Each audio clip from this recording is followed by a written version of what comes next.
Lihatlah adegan pada video ini baik-baik. 3 bayi kecil sama-sama punya tujuan sederhana, ingin mendapatkan susu.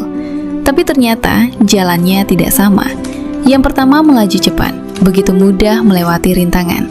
Yang kedua mulai sedikit kesulitan. Dan yang ketiga bahkan tertinggal, hanya bisa menangis. Beginilah hidup kita, saudaraku. Ada yang berhasil lebih dulu, ada yang masih berjuang keras, dan ada yang jatuh di tengah jalan. Namun yang diuji bukan hanya yang tertinggal, tapi juga yang lebih dulu sampai.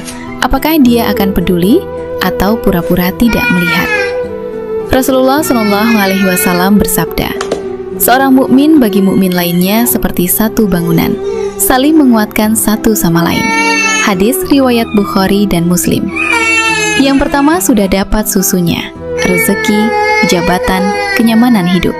Tapi ketika melihat saudaranya kesulitan, ia berhenti, menoleh, lalu menolong. Inilah wujud iman yang sesungguhnya.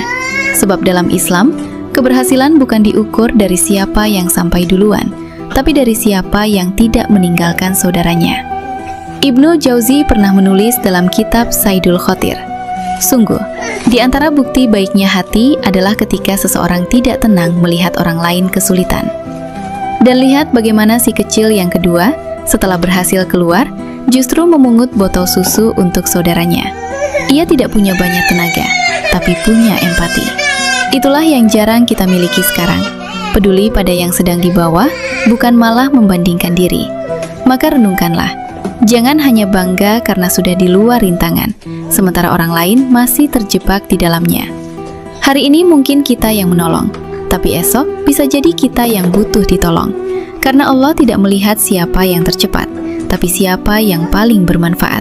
Sebagaimana sabda Rasulullah, sebaik-baik manusia adalah yang paling bermanfaat bagi manusia lain. Hadis riwayat Ahmad. Wallahul musta'an. Good job.